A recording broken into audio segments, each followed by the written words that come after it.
Hey everyone, welcome to Lord of the Rings Conquest in less than 80 minutes, doing dual campaign, doing co-op. See, I am excited to bring this run to you. I am Xylyrian HNB, and I'm running with the amazing Myelaren. So since this whole intro is just a waiting section, I'm gonna describe what's happening in our background, and then once we get to the first actual strategy in this run that I succeed, we're going.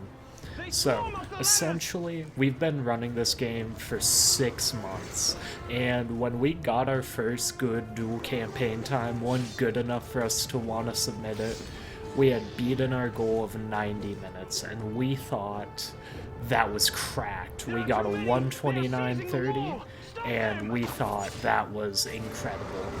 Well, you see, we take about a 5 to 6 week break, I don't remember the exact time, and we're like, yeah, let's do another run just for the fun of it. And we ended up dropping that time by 7+ minutes. And we were like, okay, it's time to get this lower. And when we had gotten what is now our 122 run, the previous world record for this one, we ended up with a best possible time at around 119, 118. And that is when we became addicted to getting sub 80 minutes. So for this section, as you'll see, we hopped on that little barricade on the side. Essentially, if you're on a section of the map which is inaccessible by walking, enemies will de-aggro from you, so you just save a bunch of time, and genuinely, if you just deal with the enemies there when it gives you the "you are being overwhelmed" prompt, you're set. It's gonna be easy peasy, just shooting the poison arrow there, and you're all good. So with this part, we normally found it best in co-op to have second player, which in this game I am the connected player, Myelaren is our host, and that does affect how you will sequence this run. So as you see, I just go for the homie on the left, and Myelaren will go for the homies on the right and center. And so you just kind of quick scope headshot them. Now, in this fallback to the keep, it is important to note that if you go more than halfway past where you enter into the keep at, and then between where you go down for the door, you'll be a bit too distant for the objective. And so that's the only real time loss in this beginning area, as you see. After the headshots, which should take you around 10 to 30 seconds, I'd say. I don't know the exact segment time, just it's a zoomy one. You will come on down, and in this case, I come here just to pick up some health. In theory, you can respawn. It's faster, it's more consistent, in every possible way it is better for the run. But there's nothing you're setting up here. You're just genuinely dealing with the enemies. The reason I go up to this little ledge is for a trick that we'll get into once we get to this next section. So one thing that is important to note, if you are the host player, when there are 7 seconds left in this timer, you will walk off the edge so that way you can die and respawn. Because in this game, whenever you complete a mission objective, it will slightly move, or not slightly, it will just totally move the objective spawn location. And so with this one, if you die and then respawn, you automatically complete the next objective. So from here, normally I just kind of guard these guys until around 10 seconds, because that's when the first enemy spawn, which heads towards the final objective that you really care about in this mission and have to respect. So here, as you saw, Maya had died, and then gonna come back, gonna be vibing, and as you're watching this area, it's important as second player you stay on this ledge. Now, you can keep up with the enemies that'll spawn and head towards the wall, which saves you a bit of time for the last main objective. But what player 1 will do here is head up to the spawn point, and to kind of try to describe it, there's a little doorway. If you stand exactly on that doorway when completing the kill captain's objective, and player 2 stays on that top area, there's around a 50-50 chance you'll get an enemy spawn manipulation, which makes it so that way the farther point you have to capture, which is the one Maya will go for, has no enemy spawns initially. So like if you look over there, there's only about 3 people, meaning that we got it right this run. They will inevitably start spawning there, but otherwise it will be around 10 enemies spawning there at the beginning, so a very significant time save. And as you'll notice, it saves Maya enough time that once she has cleared out the run area and gotten it so that way she's capturing, she can help me on this end, because enemies do just indefinitely come at that wall for you. And to finish off this level, it's another waiting segment. Normally here, I die and just let myself get killed for being able to take Warrior. This is the only time in the entire run it's practical to take Warrior. If you want real challenge in this run, you do Warrior %, because Warrior's just the worst class by such a country mile that it is absurd. The only reason it is used here is because grunts can't block your special attack. And so you just basically have infinite health with how many grunts you kill by just going left and right, spamming your circle attacks. And it makes it so that way a part of the run, which isn't really stressful in co-op whatsoever, is on full-on easy mode. In the run, I will say this level and one other level later on, which I'll point out when we get to it, are when you can kind of just vibe and hang out at various times. Like during this run, if you're ever like, cool, I want to start this run, but I gotta run to the bathroom real quick, easy. There's like 2 times you can do it at this level, no problem. But once this level completes, you split for each level exactly as the final objective is completed, and bam. With this one, we honestly had a pretty sloppy section because our PB is around 656, and if you're overall solid, a 7-minute is cracked. Like anything 7 minutes or lower, absolutely redonkulous, you are on fire.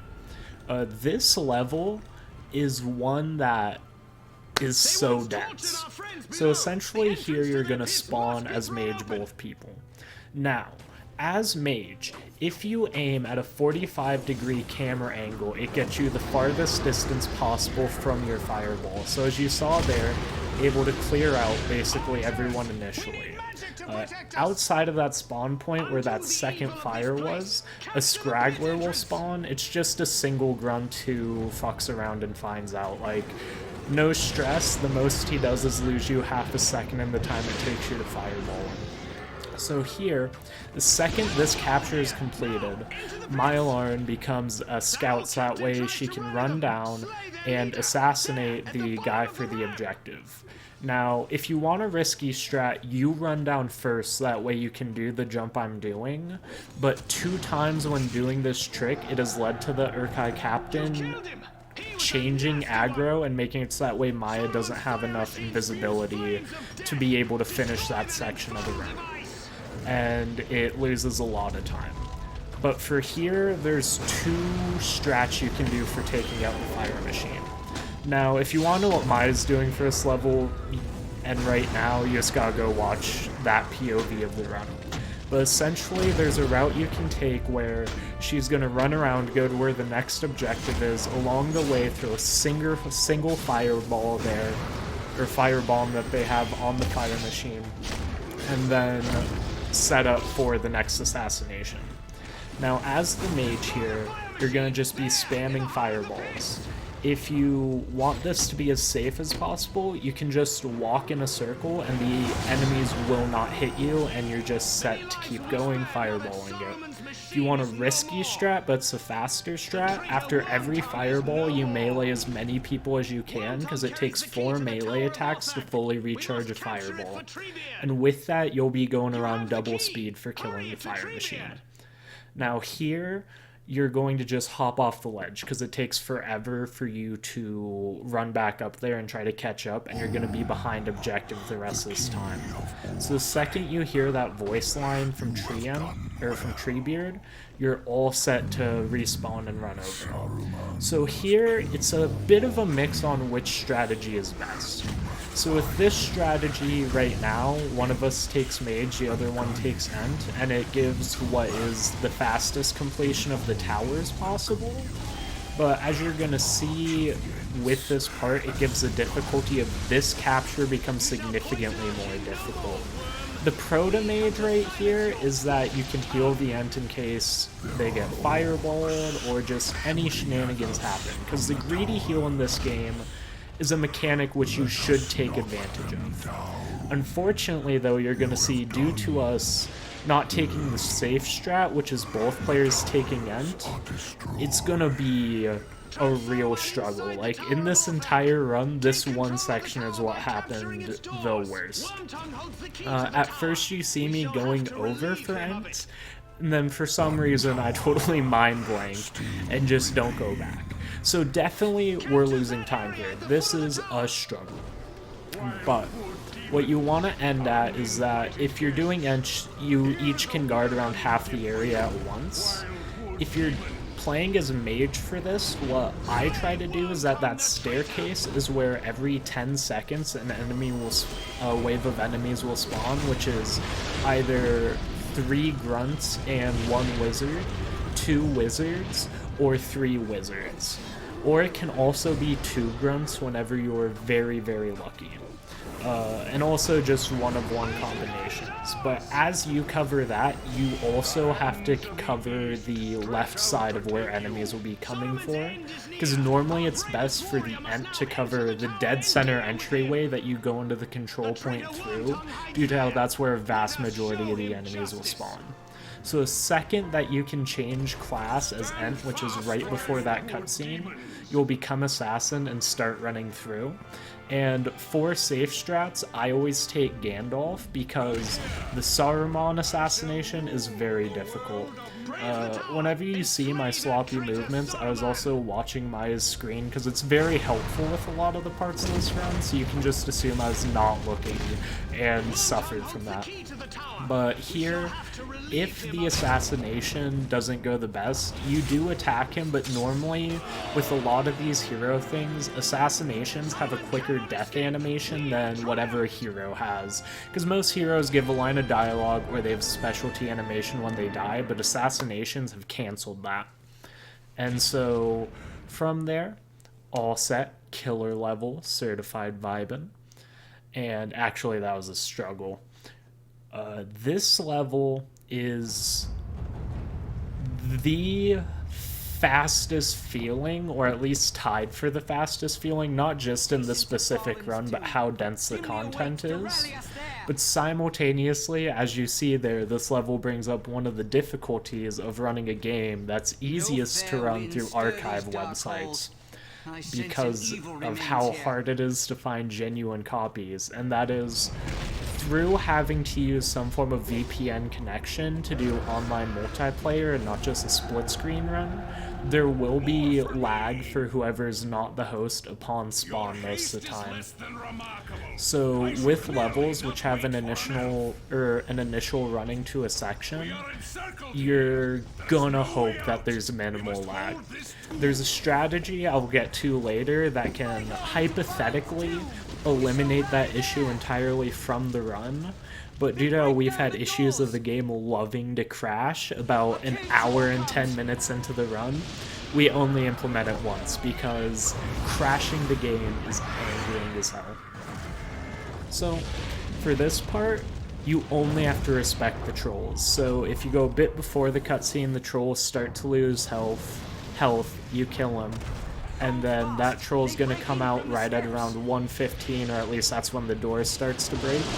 If you hit the door before it breaks, the troll will take damage, but it still takes around 2 fireballs and a lightning bolt to get it.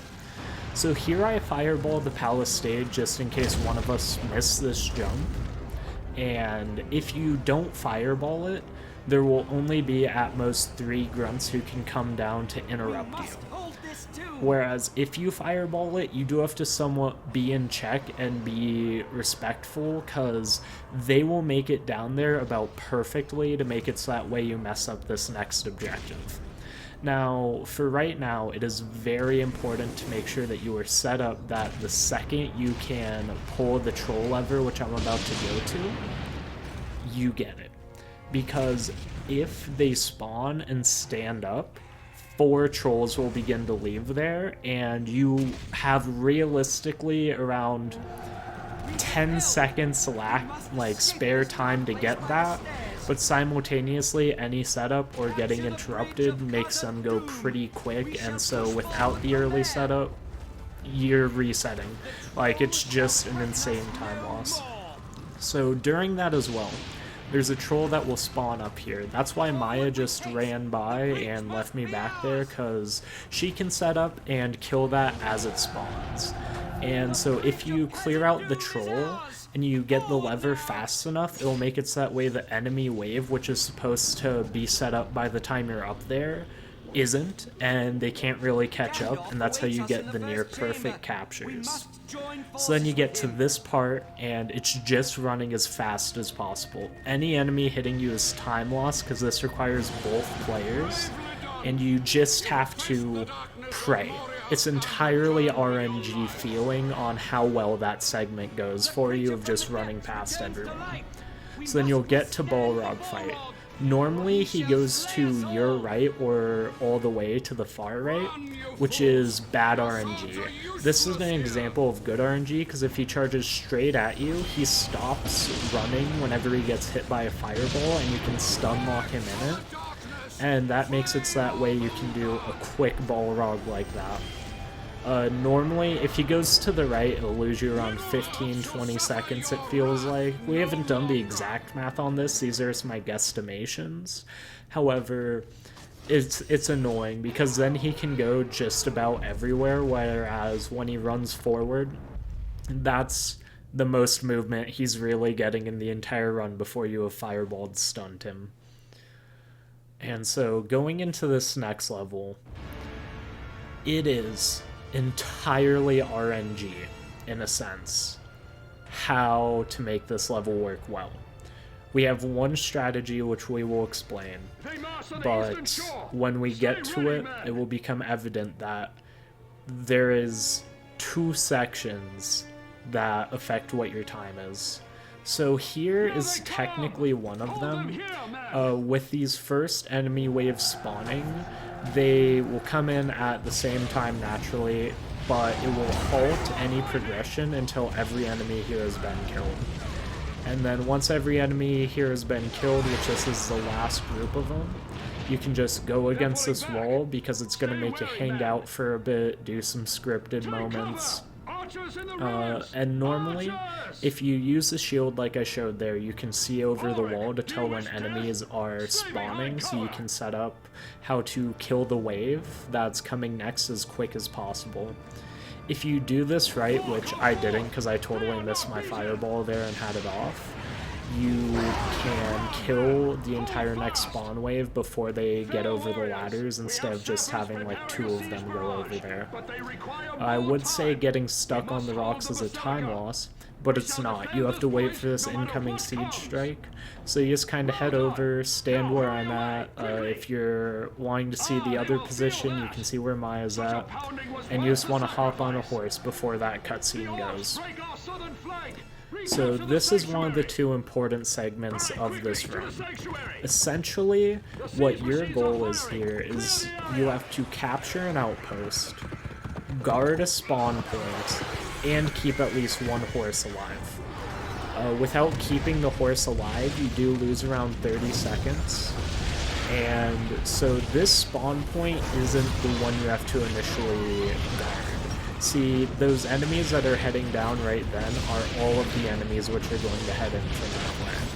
So it's the enemies coming in from that side. Those enemies, while they will have gaps between their spawns, they are indefinite. Once that spawn has been initiated, enemies do not stop coming from that way until you get the final objective. So with this, if you have Horse still alive, which we did not in this run, you're going to take that back all the way to Frodo where you rally at the Rangers. The player that is not hosting has to then spawn as Aragorn before the rally to the Rangers has been completed, and then we get to Frodo strats. This can kill an entire run. It's not quite RNG anymore, but it's close. So essentially what we've put together and to explain this section, there are 4 Frodo checkpoints throughout the map. Frodo will move if you are within a certain distance of him, and he will continue to move based on if you make it to the next Frodo checkpoint. And so if you have it so that way one player is at the Frodo checkpoint and then the next player pushes him a bit, you're set, you're safe. And so one of the best things is once Frodo gets past that checkpoint I was at when I died from the Nazgul, he will take and do half of the rest of the run. And from here it's just me catching up to be there around the same time as him. Now, the reason that Maya is still taking the horse is not only is it helpful to rally at the Rangers, but the horse's charge attack is going to one-shot a troll. And with this being the last objective, if you still had Aragorn, his backstab one-shots a troll, but it's not really any faster than just using Wizard to kill them. One other thing that is just very helpful to note with that section for your Frodo manips is that Frodo is set up in a way so that way if he aggroes onto an enemy at all, he will not go to the next checkpoint without killing an enemy, so that way he can deliver a line of dialogue. So it sucks. Sometimes he will go out of his way to aggro on an enemy, and you just have to really hope he doesn't. And I don't know the exact number of enemies it takes to auto-aggro Frodo from interacting with you, but if a certain number of enemies are interacted with, you're donezo, rip the run. So what you saw Maya try there, and what I was going to but totally forgot to, is that when that gate is open for a little bit, there is a couple frames where you can shoot a fireball through. And if you get it right, technically that big siege weapon in the background there doesn't exist. But the enemies are still standing around it and equipped to it. Like, it has interaction on the sides and exists there, however is not used in the actual run. If you're wondering why I'm just AFK this section, it's because I was taking a dab, because this is the other waiting period. One thing very important to note is that when there's around 10 seconds left, you're going to use the same strat that was used in Helms Deep, but instead of jumping off a ledge to die, pausing in this game doesn't pause gameplay, so you just can respawn real quick. It's really up to which strategy you want to use. There technically is a way you can die to have that taken care of for you, but that requires standing on one of the flames at the side, and normally you have to dedicate around 10 seconds to get that. Whereas Helms Deep, it's no issue whatsoever, so it's whatever works best for you. Literally all you do is wait in this section.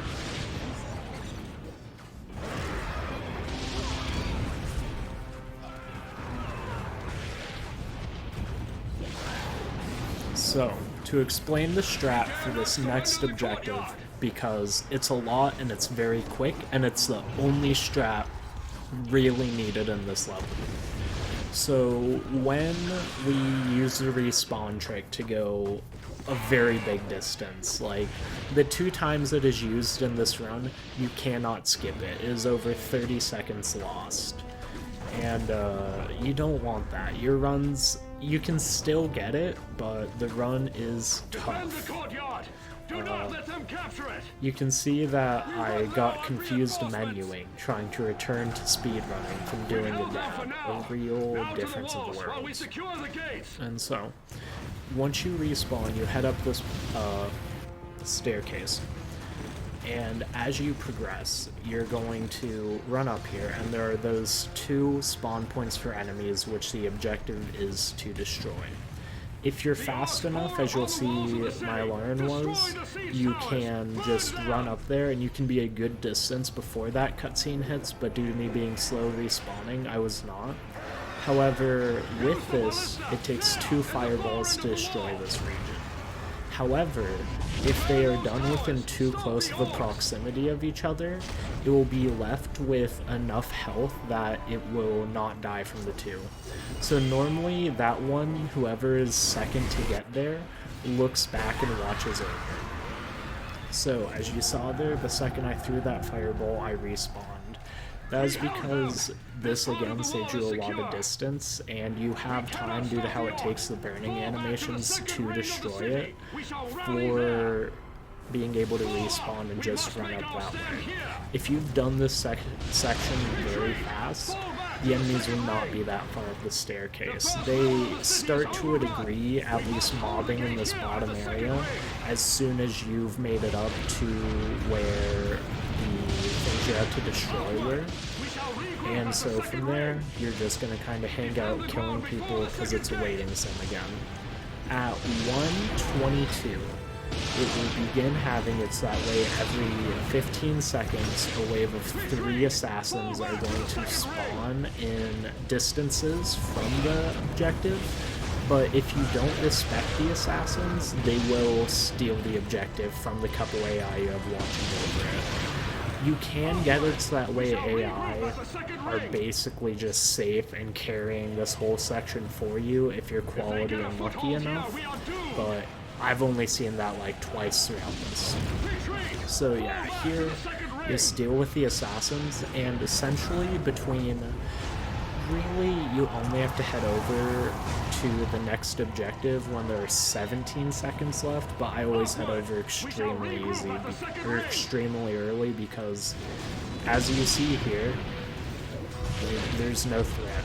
Like if you've done this section well, it just stays clear and you get a kind of mass of allies. And one other thing that is helpful to note throughout this run is whenever you're on an objective where being overrun is a considerable threat or how you lose to it, it takes 30 seconds to be overrun. So if there are less than 30 seconds left, you cannot fail that objective. And so after this capture is clear, the next objective will be to be where we are. This one does require both people to be there, and it has a pretty skinny area you can stand in for it. But after that, we get to the third waiting sim. This one isn't hard. You take Gandalf and it's not hard. There will be 3 trolls throughout it, 1 per minute. And enemies just kind of walk towards you. The captains that come in at the beginning can be quite inconvenient, but whoever's not taking hero will take archer, because archer can kill trolls faster than just about any other class if you're just shooting straight at them. And throughout their movement towards here, until they get within a certain distance of the player, they just walk in a straight line, so you can just aim your cursor in the same spot and the troll will no longer exist.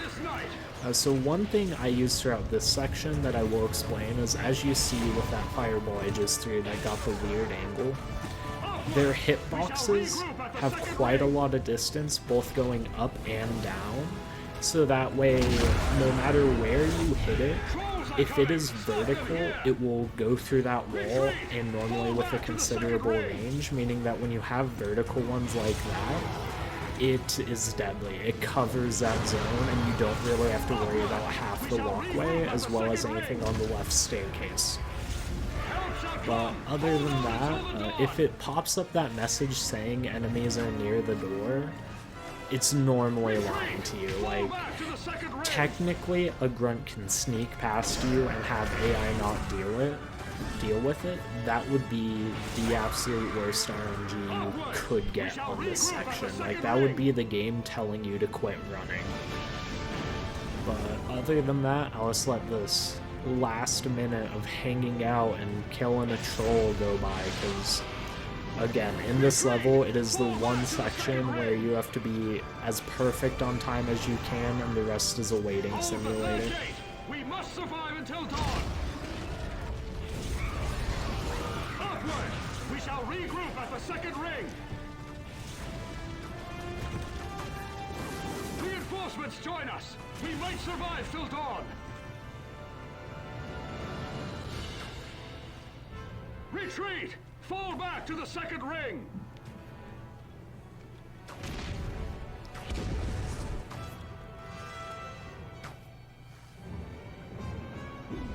Upward! We shall regroup at the second ring!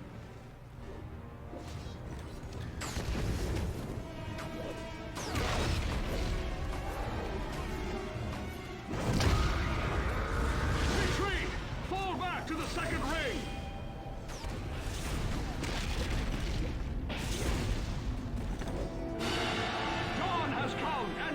Sound! Rohan rides to our aid! Upward! We shall regroup at the second ring! So after that level, we are moving on to what is the single most difficult level in the entire beginning campaign. Or I guess it's a level stretch, because it's 2 levels back to back. But a lot like with Mines of Moria, how that one was quite a lot of dense gameplay back to back, this one is as well. So whoever's host is going to go for the siege tower on the left, whereas whoever has the spawn lag is going to be going to the one on the right. Now, it's extremely inconsistent if there's going to be a troll on it. As you can see there, I was lucky and the troll just totally moved off and left me alone. And so you're just going to go and you're going to interact with this. Hitboxes for all interactions are quite weird. Now, the reason you didn't go invisible when running to it is because you need it now so that way enemies don't follow you up to this zone where the Oliphants are going to spawn. And you can also just have a random chance during that opening section of not having arrows hit you, or you can just get ganked constantly. Like if you saw in that section, Maya got shot off of her horse, and that just can happen. Now with this cutscene, if I had done it right and waited for the Oliphant to take one step, then the Oliphant would have had no movement during the cutscene, meaning I still would have been exactly on top of it for when that ended. And with this, one thing I will give recommendation for, if you play on controller like I did for this run, you still have to use an actual mouse to do the Oliphant quick time event. So with it as well, after you kill the Oliphant, whoever is the second player is going to take Legless. So that way you can spawn closer to this Oliphant, set up for it, so that way whoever is killing the second Oliphant can go to the closer objective of the siege tower. And when you're killing that first Oliphant, all you have to do is see the animation of the blade interacting with the head before you can respawn. The hero timers are limited, and we've never timed exactly how long they are, but it can be quite annoying if you mess it up that way. So with this, we're going to rally to Theoden, which once again, very annoying with how precise of a spot it wants you to be in. And with this Witch King, whoever is legless is going to try to draw as much aggro as possible from the Witch King. The reason for this is so that way the second player, or the hosting player, can get a quick assassination on the Witch King. And so as long as you keep pulling aggro forward, you're set. Now for the second hero you get in the level, it technically is an assassin character, so there it would have been slightly quicker. However, Maya just accidentally forgot him to grab it and hit no one dying, and that's fair. Like, as you see there, it's within seconds of how much time you lose your game. And the main difficulty is if you are too close to each other, the Witch King's first attack will be the one that slams into the ground, causing an explosion around them. And this ends in a result where going invisible and having aggro on one person is very difficult. Also, when you're drawing aggro from heroes to get hostility to set up assassinations, do not use anything explosive because this will send them flying and at a minimum of a 10-second delay before they can be assassinated again. So with this objective, you're going to just kind of run through all the initial enemies, and you're going to hang out, get the first kind of wave that was behind you mostly cleared out. But after around 10-15 seconds of hanging out there, one person needs to leave the circle. This captain is a run killer, because if you can aggro him outside of the circle, he provides no difficulty whatsoever, but if he gets in the circle, he is very good at staying alive. So, during this level, there is a cap on how much time you can save initially. With that ram back there, it only moves if ally AI or a player is behind it, and it doesn't move at a different speed between player or AI. And so you have to have it so that way you capture that objective before it gets to the objective, otherwise it stops moving. If it never stops moving, then you have done this opening perfectly. So you're going to go through here, and the main enemy that you have to clear out while getting the palisades cleared out is the assassins, because they like to go straight for the people in the back. One other thing to point out is you see these arrows which are scripted to just be shot from above. Those aren't just animations, they can actually kill your AI teammates that are on it. It's entirely RNG. We think it might have to do a little bit with the timing setups for exactly where it is and where the shots hit, because they go in a pattern of exact placements, but if you're fast enough, it means it will kill a teammate. And so during this part, I normally watch out here because it will spawn 2 more enemies right around when you get to it being landed. But the second that is made it all the way across, you're essentially going to start charging your run. Now this capture is hell. This capture sucks. It's painful and it will make you angry if you're practicing it. It's something that we had to practice a lot just to get over the rage of.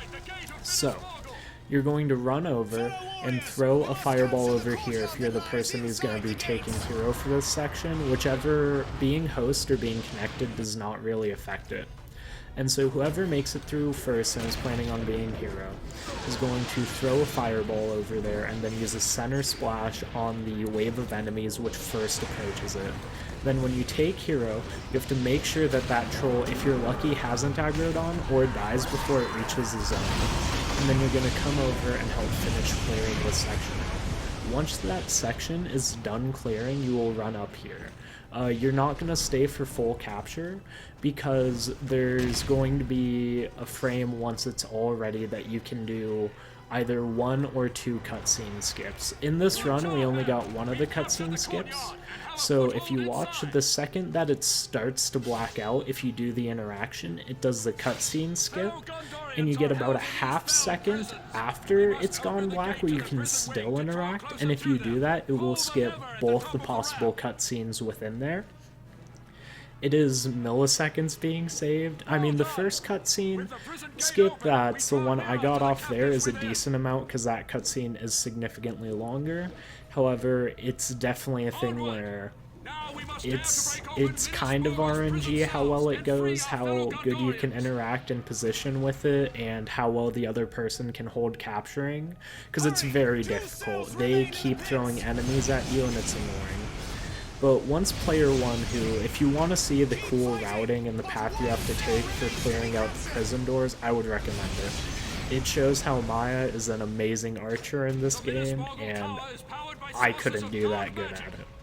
So for this, as you saw, I jumped over the barrier there. That's something that you can do with a majority of barriers on an uneven surface. So if they're on an even surface, it's normally pretty difficult to get anything real janky going with them. However, you'll just hop over. You want to charge your special attack, which while the prison gates are being killed, as you saw, you can just swing into it and it'll still give you recharge, which it normally doesn't from just attacking. And then use specials and get those killed.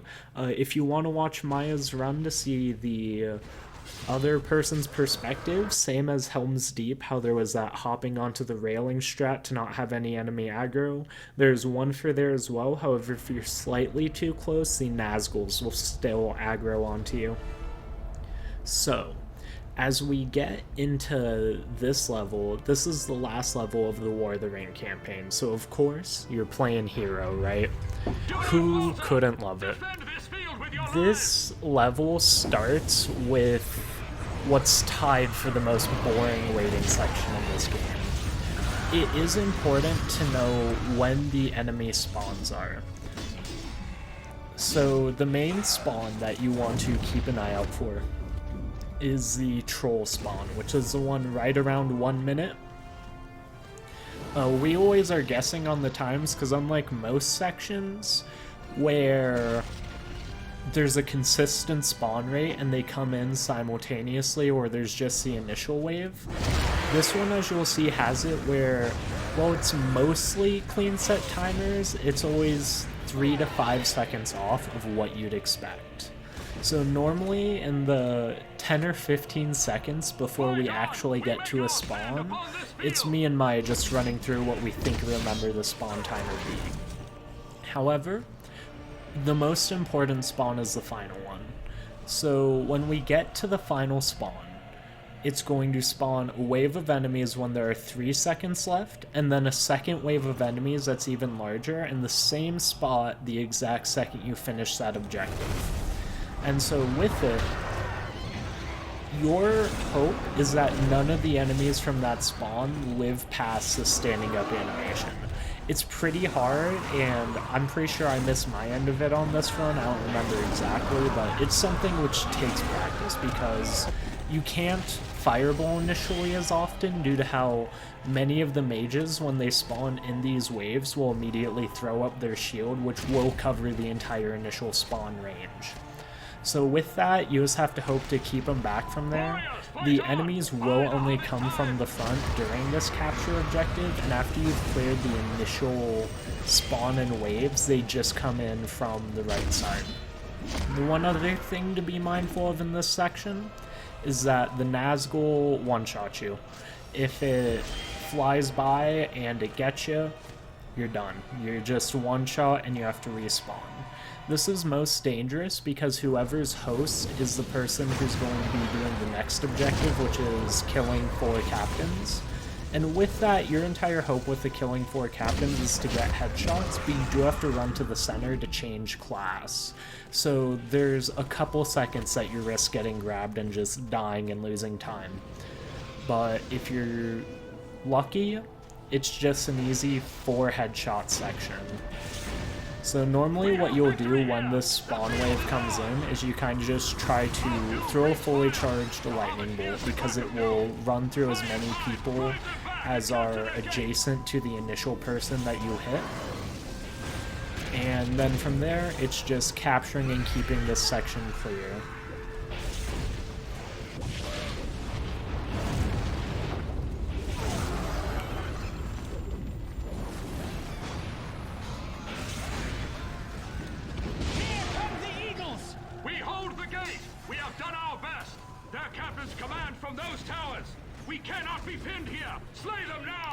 Cool, so while Maya's doing the captain assassinations, whoever's the second player will start to come over to set up for the next fight. It's going to be killing the Mouth of Sauron. And you're going to see that where I throw the fireball is probably... You should do a bit of a left input to the left, because as you see there, you can interact and cause damage before spawn. The Mouth of Sauron exists from the death of the 4th captain to the cutscene, just the mouth will be invisible. And once the cutscene finishes, the Mouth of Sauron moves over to that spot. So if you either last second for the cutscene get a hidden, you're set, you're safe, because it'll go to the fire, or if you throw a fireball right as the cutscene starts, he'll go over there and he'll stand in it for you. And so once you get a kill, normally it's helpful for the host player to get some headshots, even though it's kind of sketchy to do. by doing ranged attacks, it automatically tricks the AI of the Mouth of Sauron to hold up his shield, which means that then the wizard kind of has to deal with him with his center splash attack into fireballs. Because while the lightning bolt is pretty good, it doesn't really go through boss's health like any of the special attacks, or as really adequately as the arrows seem to. But then from there, I normally like to set up on the spot just because, as you can see, enemies stay aggroed onto you and they don't really hurt you. One thing that's fun is you just get to camp out here. Once you're at this part of the run, you have done War of the Ring. You are safe. Technically, you can lose this section. We've never really, in running, in over probably 50 or 60 takes on this run and doing this level, we have never failed, so you're safe. Right? You've got this. It's fun, you just kill stuff as hero. Even the trolls aren't an issue. It's great. So I'll just let this little slaughter fest hang out and keep an eye out for when the cutscene happens, because that's my favorite part of doing Safe 10.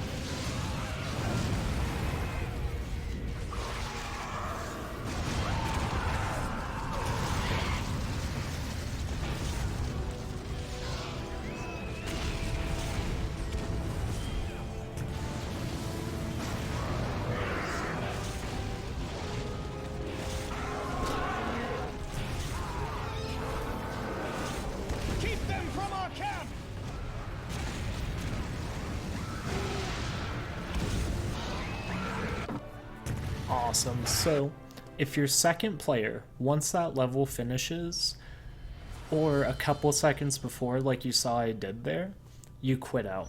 Now what's important in the rules of this run is you can't quit out before that objective is complete, but only host has to follow that part of it. So as we get into this run, this is going to be the hypothetical time save. So what happens is when the host goes into the next campaign, they're going to get the cutscene and immediately skip it. If I join after that cutscene is skipped and the initial loading screen prompt is up, or the initial like panorama scene of the level when it finishes loading enemies in, I will spawn in earlier than player 1.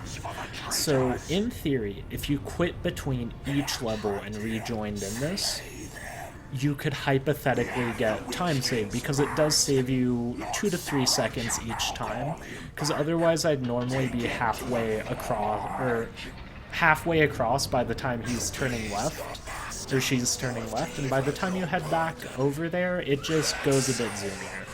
So this part of the run is one of the most difficult, to kill 20 orcs. So in that section, you want to have charge, and the best way to do this is by getting hit by the grunts in the initial starting section, and then if you don't have a full bar through that, you can throw a axe attack at one of the orcs as the first 3 spawn, but 3 will spawn before that objective. However, once the objective begins is when you want to start doing it. So normally what I do here is, I'll take the lever, and then since I'm going to be coming hero for the rest of this run, you try to snipe the first captain that the host player will be going for with the tomahawk that you throw. So then from there you go to the second captain, and the goal is to get 3 screech attacks off on him that will fully kill him. However, it's annoying, and there's a lot of enemies that are very, very good at not really killing you, but more so just inconveniencing you. But the second those orc captains are done, you're going to run through, and in front of you will be this troll. the troll you have to respect, because he only has to kill you by turning and he can knock you off the bridge. We were lucky there and he walked himself off the bridge, but still, the troll can kill you, and this part is a rally point that you both have to attend, making it so that way it really sucks when that happens and you lose a lot of time. So here we're going to miss cutscene skips. So you see that half frame where Frodo spawned in before the cutscene? If you both do a Screech attack in that time, it will deal enough damage to cause the next phase of Frodo, and in doing that, it will make it so that way you skip the initial cutscene when he spawns in there, and it will replace that cutscene with the second one where he goes to his second positioning, this one here. So then after this, you're going to get him to his third positioning, which it's all just by normally damaging him. If he goes block mode, which Frodo can do, and is very, very angering for him to do, you have to throw a tomahawk, or you have to use your shield breaker, which both attacks aren't the best, like they don't feel good. But once you've gotten Frodo to 1/3 of health, what you're going to do is run down this way where his final point is. Now if you both throw a hatchet at Frodo and then do one Screech attack, he dies instantly. So in theory, the perfect Frodo would just be cutscene skip, tomahawk, double Screech, tomahawks, Screech. And that's Mount Doom. Mount Doom gives a really good example of how the second campaign, which you complete in the dual campaign run, is the opposite of the first one. This one is all about knowing a lot of how the combat works and how the game interacts with itself. So in this section, it's going to be another level where I'll try to explain what Maya does here, but we do very different things for a majority of this run. So essentially, when I spawned in as Archer, I try to get aggro of these guys and have them ignore Maya. The reason why is that Maya is going to be running over to complete this entire first objective. And I am not going to really work on objectives themselves until we are on the third one. So normally here you want to, as the Archer, clear out that homie, and then you're going to take and try to clear out these grunts. It sucks that you have to respect the grunts as enemies here, but it is really necessary, because while you have plenty of time, it takes time. If you're playing on mouse and keyboard, it will take less time, but I'm a controller player, so it takes me time. But you're gonna get ledged up there. You can't fully jump over this one, and for this entire time, the AI, in theory, can cover the spot for you well enough and keep this objective from failing independently. However, it's helpful to just have one person help cover there, and especially make sure that the enemy AI are aggroing onto them by being engaged in the zone actively and by killing enemies, whereas my behavior is not doing anything in this game which would naturally raise the enemy AI levels. So you're just going to take, and the first two things that you have to blow up are pretty easy. It's a pretty good shot that you can get in. However, when you get to this final row, you can only really hit the tops of them that hang up. And the difficulty with that is each one is set so that way the first damage will knock half of them off. And if it's one that got knocked off, the hitbox of it vanishes as well. So you just have to, it doesn't lose too much time if you don't get these homies, but it is very helpful because then you don't have to worry about that all in the next section. So normally I just take my time trying to line up shots, because with controller, as we all know, getting a good shot in a game from 2009 can be a struggle. But I normally go in a pattern where I will go up and down until at least once I see the thing go red, and then left and right until I can find the exact hitbox. Now the difficulty is, as you saw there, you can get that prompt and it just goes into the floor, which always kinda sucks, but it's never too bad.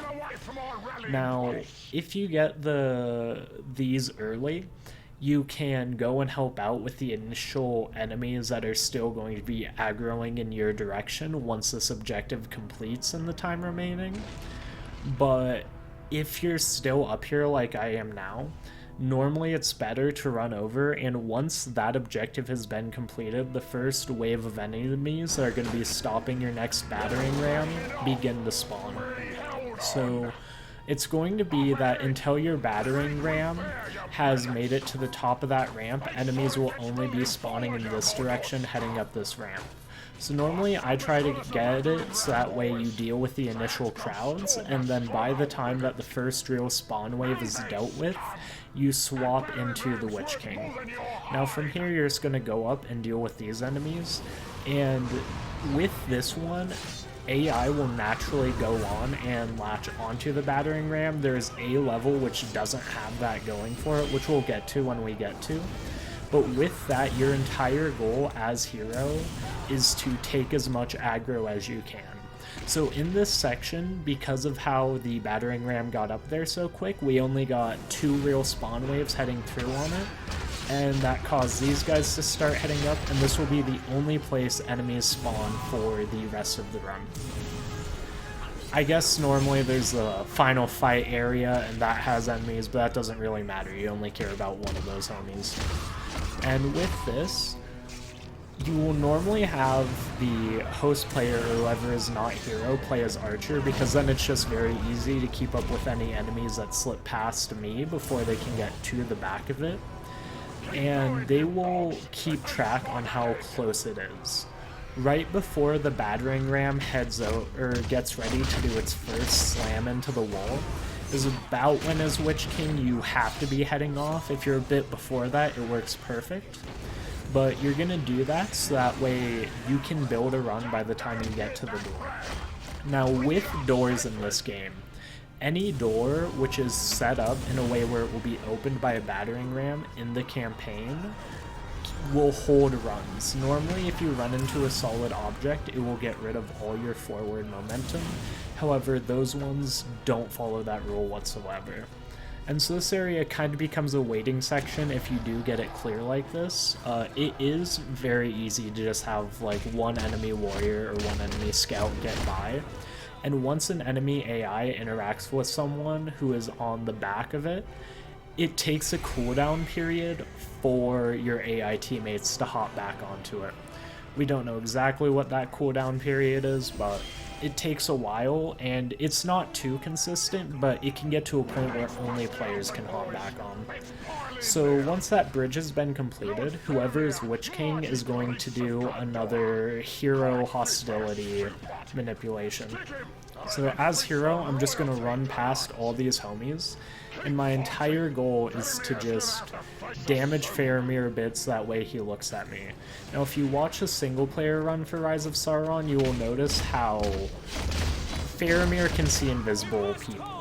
So if you have good RNG, Faramir can charge you early, and that means that whoever is host and playing assassin can get the assassination on the staircase, which saves you around 10 seconds of movement. But if not, just as long as you keep Faramir aggroed onto you, the assassin has a very easy assassination due to how Faramir doesn't go for the circular around him attack when he's aggroed onto an individual player that quickly. So this level is possibly the easiest level in the run, even though it has one annoying capture. So with this initial part, you're going to spawn in and go to the capture zone. Now there's going to be 6 enemy AI, 5 enemy AI, one of those numbers on there. And it's going to be so that way, normally you do a center splash and then throw a fireball. If you're unlucky, they can do like what happened to Maya there, where they aggro on very early. But once you have those homies killed, your entire objective is to get a fireball on that entryway. Once there is a fireball there, whoever is going to be doing the lap in this level can head off to do the lap. Now to see the lap, you have to watch the other perspective, because I don't do the lap. But essentially, the next objective is in that end of the hallway that you can see from where I am. So you can have it so that way the second the crown you have to steal spawns, you can go up and steal that, like being there already. There is a chance of assassination. At any point in this loop can you be assassinated. You just have to hope. It's a prayer moment. It's a building your faith in the game moment. So once you get this lap done, they're just going to meet you back here, and as the player who waits, you can just hang out. So once you've gotten the rallying at the stairs done, whoever did the lap, you'll normally have run up there to start dealing with enemies due to how they'll have more of a run already built up. And whoever isn't doing the lap hops on this battering ram. Now, as this battering ram is going to show you, it is very peculiar in regards to wanting to acknowledge being at a point to interact with it. But the difficulty with this battering ram is no AI who are assisting you will naturally hop on to help you. Instead, it waits for the next ally spawn wave after you've done it from what I've viewed. Again, it's something where this game hasn't had the testing to 100% know a lot of what's happening. But from what I've gone and seen by rewatching our old runs and whatnot, it's just so much safer to have whoever is behind be the person on this. And that means the entire job of whoever's ahead is to just make sure you don't get interrupted. Because if someone hits you at all, then you disconnect from it, you have to get back on it, and normally it deals a bit extra damage. So for killing this tree, we're just going to run up, throw a fireball on it, then take hero. It takes around 5 fireballs, I'd say, to kill it. Saruman has a worse fireball in the way of his does not create a radius, but does all the damage at once. But then from there, it will be all set, so you'll see me get a bit confused on where to run to, but what we're going to do is by the time that burns up, you want to be making it through this doorway, so that way whoever's taken Saruman can just kind of run past the courtyard. That's right, we actually missed a fireball and Maya had to get it. But your entire goal here is to take the aggro of these captains and keep them from going towards the circle. Killing them is very helpful because after a certain amount of time, another wave of captains will spawn in no matter what. So keeping up with them is necessary, but if they get in the circle, it loses you a significant amount of time. And as you see there, like even sometimes in just trying to do the loop around them, it becomes quite difficult to not get, or to keep them out of the circle. So after you've gotten that, once we get to a certain point of capturing, those guys come in to make things more difficult for us, and once again you're just trying to take their aggro off, and that's how you get the easiest level in the game done. And of course, that level naturally has to be followed up by one that actually takes skill and routing.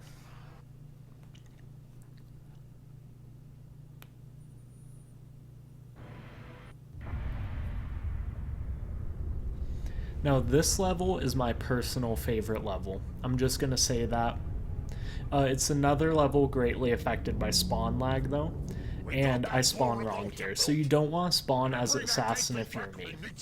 What the goal is whoever's host should spawn as assassin, and whoever's not host should spawn as archer. Now once you rally up here, your main goal as archer is to kill the one captain in there.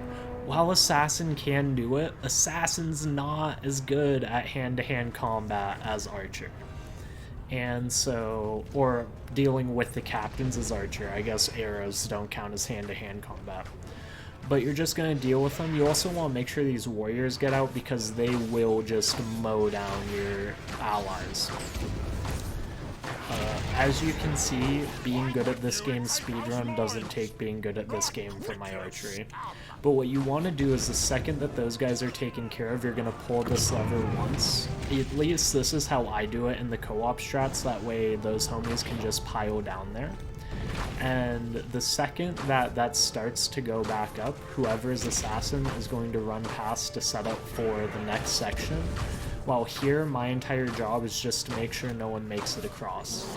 Now one thing to note there is while you can keep pulling the lever to keep enemies from coming back over, there is an easy jump you can do when the animation begins for it to go back up and you'll be safe, but you're not in the zone whenever you're pulling the lever. So once Assassin has killed the Stone Bear Mage, whoever picks up the Balrog Stone has unlimited special. You can just use your special endlessly. And so with that, normally we clear out this initial wave because it's very dense with enemies, and as you can see there, it gets you around halfway through. And then from there, you're going to just head down here. And my goal is to just get people dead and have a fire arrow once we have delivered the Balrog Stone.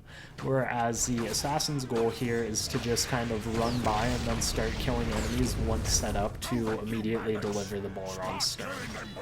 Now, the reason I normally start to head in this direction when I've gotten a sufficient amount of kills is because a fire arrow and a little bit more just handles this door. So the first player is going to take the troll, and this is where the runs go entirely separate. So here, normally you can respawn, but I've started going for a recent strat where I try to take as much aggro as I can, because in this section, you only get one troll. If that troll dies, you never get another troll. So what we're gonna do is take and become wizard here. Now, you want to at least once get some sort of a heal on a troll just to be safe, but as you can see here, heal hitbox is pretty absurd. Now, this is technically a mistake, because what's going to happen is that Troll is heading over to kill the next Stone Bear Mage and take the stone. However, during this time, the game wants to spawn allies in here, but if you're in here, it reduces the ally spawn, and it makes it so that way, once the troll has killed him and picked up the stone, it will start mass spawning enemies here, which makes it extremely easy to farm for the number of kills that you need. And so the troll is going to spend this entire time running back, and while you should get some kills, the wizard should be pretty easy and quick to just kill the horde of grunts and archers and mages that come through. As long as you keep throwing fireballs on that back tomb, it will cover their entire spawn zone. So the second that you've delivered the stone to the altar, you're on to the final part of this level, which is killing Gimli. In theory, we have not tested this out to perfect execution yet.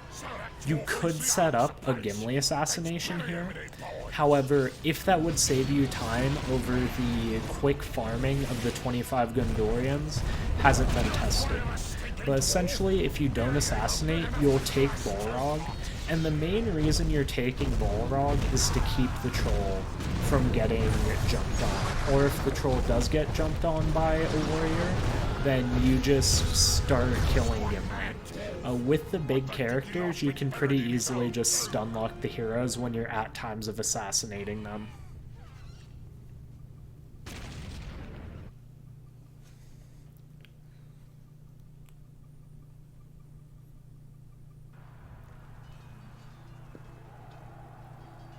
So Weathertop is an annoying level to do. Essentially how this is going to start is there are two trolls for the players in this section.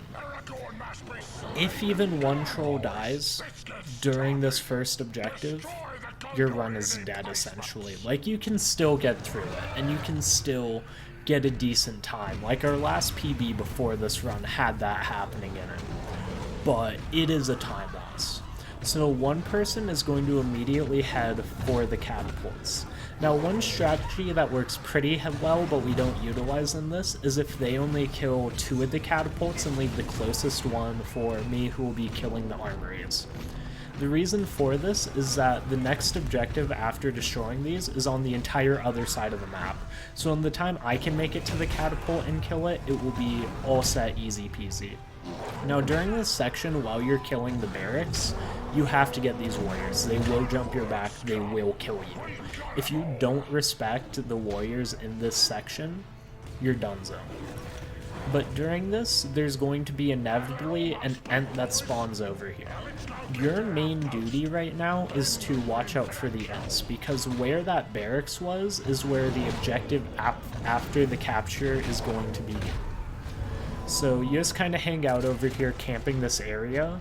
Enemy waves do spawn every certain number of seconds, but if it's just the grunts, you don't really have to care. And you can keep up with your other person that you're working with, because once the outpost is captured, you just want to come over here. You technically can melee to insta-kill them, but I don't think that's really as worth due to how then your next attack is a throw attack. And as you see here, we got good RNG of a Royal Guard aggroed early. So with these Royal Guards, they are naturally distanced the same distance from each other. But that first Royal Guard, who would normally be at the top of that hill, can aggro onto you if you kill the first one quick enough. Then, this can make it so that way, if you're moving fast enough, the Royal Guards will distance and clump each other together like this. The other RNG is that each of the Royal Guards is just separate from each other, ranging to only 2 of them are stacked on top of each other there. But having the full 4 on top of each other is the right RNG. So with this section, once this cutscene begins, there are 4 assassins here that can gank you as troll. And you're just praying not to get ganked. So like there, I did a greedy heal right as the cutscene began, so that way I'd finish it and hopefully survive. But it's just praying that you don't die. We have not had a run yet where both players got ganked by an assassin though. So normally if you're both set up and ready to get the kill, you're safe enough with it. And then we're gonna come into what is realistically the final difficult level of this run. The Shire has some bits you have to respect, but it's really just one. So with Rivendell, you're immediately going to start off by, once you spawn, whoever is ahead is going to take care of the Ent at the entranceway you walk by to the objective. You, as a player who is behind, which is who I am in this run, do not care whatsoever, because your goal is that right as you get there, around 6 warriors are going to be coming from the right side. If you can kill them before they make it to the objective, you're golden. Even if a couple make it by, it's not too severe of a time loss. You just can't perfect capture, but perfect captures, while they're nice, aren't necessary. It's consistent captures that get a run through and get a run going. Like, as long as you are mostly capturing throughout it and keeping up with the enemies, you don't have too much to worry about. So once those initial waves are dead, you're set. You just kind of hang out at capture. If it takes long enough, you'll see that enemies start coming from the other side, but normally teammates can deal with them. So once that capture is finished, whoever is player 1 is going to take the troll, and whoever is player 2 is going to stay as mage. Now if you stay as mage and you can get ahead of the troll, your goal is to run in here so that way you can draw as much aggro as possible. And this will make it so that way even enemies on the outside start to head towards the circle a bit earlier. The helpfulness of this is that as troll you can clear out this area extremely quickly, and with a mage you don't have to worry about dying. And this is one of the areas where perfect capture isn't really possible. Enemies are spawned in it, so it's a lot easier if you plan to clear out the zone and then keep it clear than if you're trying to just speed run getting into the zone and holding it. You have to respect those enemies or they'll gank you. So with this section, whoever's troll is going to acquire the signal fire and then destroy the 2 barriers that you have to get past and then deliver the signal fire. Now the second that it will pop up the message that there is a siege strike incoming, that means the signal fire has been delivered. This means whoever's troll has to get out of there or they will die. But also once that comes up, these bookshelves, which are the next objective, can be dealt damage. If you can early kill these or get one to at least a point where it's at less than a quarter health before this cutscene, you're set up to get a quick bookshelf.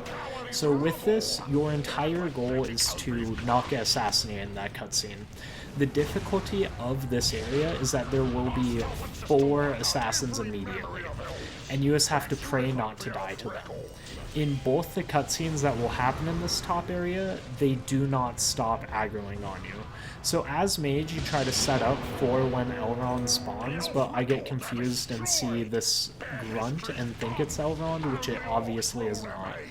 And then here, if you're a mage, you want a fireball and lightning strike only, so that way he stays in the troll's hit range, and then if he gets clipped somewhere, you can get an easy kill. But as you can see, I didn't get to do that. Thanks, assassins. Genuinely, getting assassinated in cutscenes can be crippling. Here it doesn't really matter, but however it goes. Like, it's a bit of RNG that while you can somewhat prepare for it, it just can happen. And there's a lot of sections in this game where dying isn't really a negative, it's only select sections where dying is critical. Like if we look back at the first Isengard, that would have been significantly quicker if neither of us had died. That's a point where it's very necessary. However, as long as there's still a troll left to handle Elrond, you should be set. So like here I'm gonna die again, and it's not too much of a biggie. So like be prepared, because this run can be very tilting, and you sometimes get clapped by just random assassins. That's not the end of the world. So here, due to how I died, you just kind of exist until Troll gets back. Normally, I'll start to run up a little bit just to see if enemies are on the early point. If enemies are still lined in that hallway when you get up there, because for visual effect they'll spawn there and like you see that initial wave now, you'll just throw a fireball as far as you can, and that should lead to a majority of them dying. Otherwise, the goal here is, as the big dude, you just need to be big and keep the small dudes out of this zone. Sometimes that's easy, but it's very variable in how enemies are spawning and heading towards you. There's some consistency to it, but their routing is very not consistent, and if they want to work as a team or not is also not really in the consistency.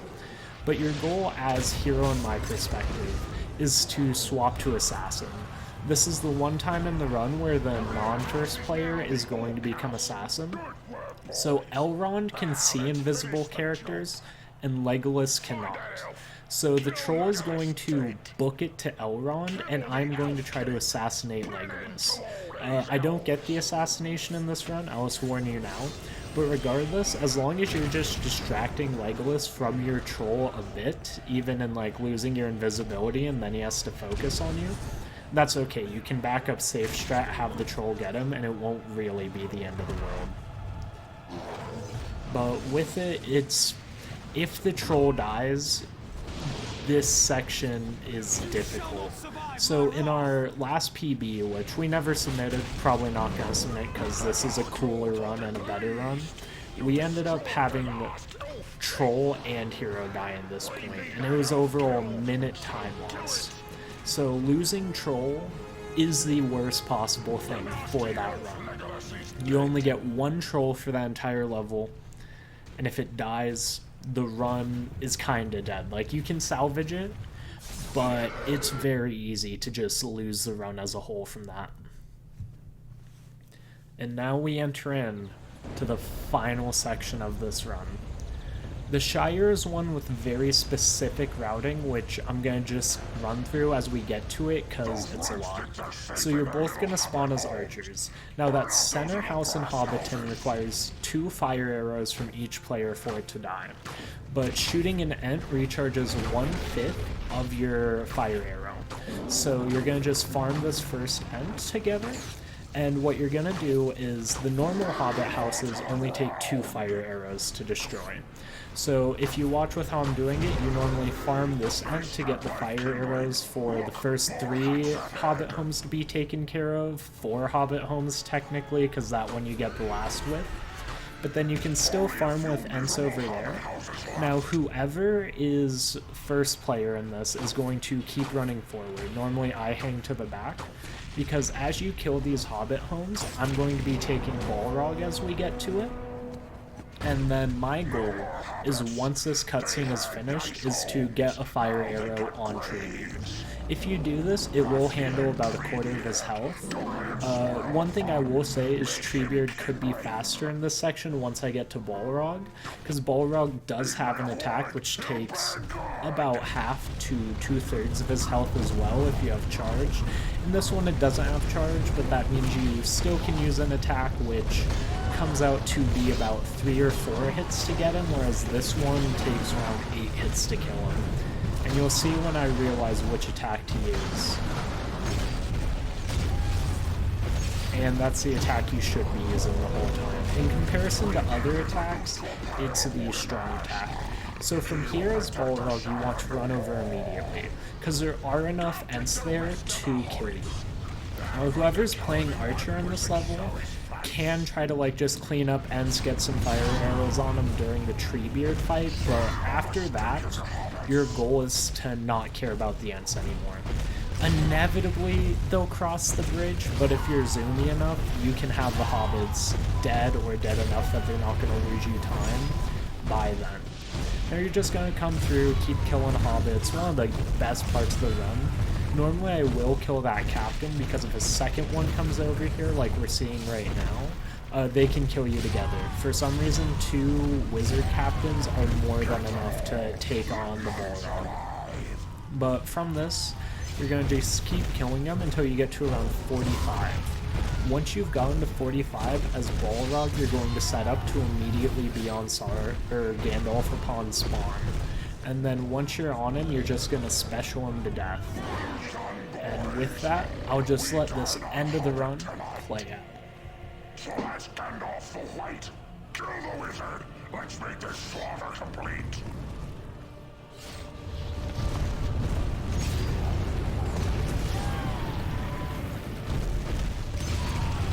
Kill the wizard. No one will stop us. Awesome, and that is the run. Right now, our sum of best segments is 1:16:19. And we feel hypothetically this run could get below 16. We don't think at this moment with current strategies it could get below 1:15, but sub 1:16 would be doable. And we'll do that once we have competition, but we've put 6 months into this game. We have dropped the time below 10 minutes of what we originally thought would be around best for co-op. And I just hope some of y'all can take this and find a run you'd love to do with your friends. I'm not the biggest fan of the single player run, but have fun with it and have a good day. Thank you for watching, and make sure to leave a like. Bye.